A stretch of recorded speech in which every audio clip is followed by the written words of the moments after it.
Hello बच्चों, let's see the question. The question says, given below are some pairs of statement. Combine each pair using if and only if. यहाँ पे statement P क्या given हमको? If the sum of the digits of a number is divisible by 3, then the number is divisible by 3. और वही statement Q क्या कह रहा है? If a number is divisible by 3, then the sum of its digits is divisible by 3. तो question में आगे बढ़ने से पहले हम लोग समझ लेते हैं कि इस क्वेश्चन में हम क्या की कंसेप्ट यूज करने वाले हैं. तो इस क्वेश्चन को सॉल्व करने के लिए हमें नॉलेज होनी चाहिए इफ एंड ओनली इफ की. इफ एंड ओनली इफ की इसका क्या मतलब होता है और इसका क्या इंटरप्रिटेशन होता है, कब यूज किया जाता है, इस सब के बारे में. तो इसको समझने के लिए हम एग्जांपल लेते हैं.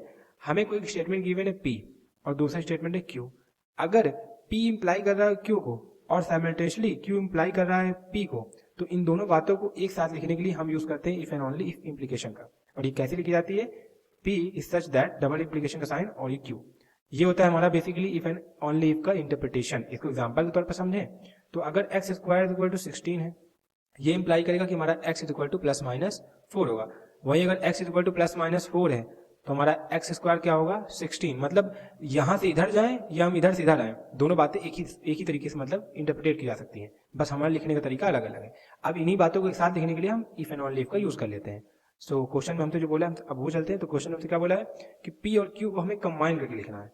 तो हम स्टेटमेंट पढ़ते हैं. तो P हमसे क्या बोला है? If the sum of the digits of a number is divisible by 3, then the number is divisible by 3. If a number is divisible by 3, then the sum of its digits is divisible by 3. तो यहाँ पे हम लिखते हैं statement using the key concept. यहाँ लिखेंगे हम लोग यूजिंग द की कंसेप्ट. हम की कंसेप्ट को यूज करके लिखेंगे.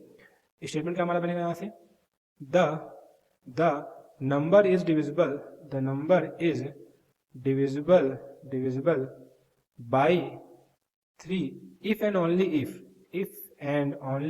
if the sum of its digits हो जाएगा the sum of its digits हो जाएगा if the sum of its digits is divisible. यहाँ पे इसको बेटर तरीका लिखें तो यहाँ से हम लोग इसको बेटर दैट कि यहाँ पे sum of the digit के अलावा हम इसको लिखेंगे यहाँ पे the sum of the digits of number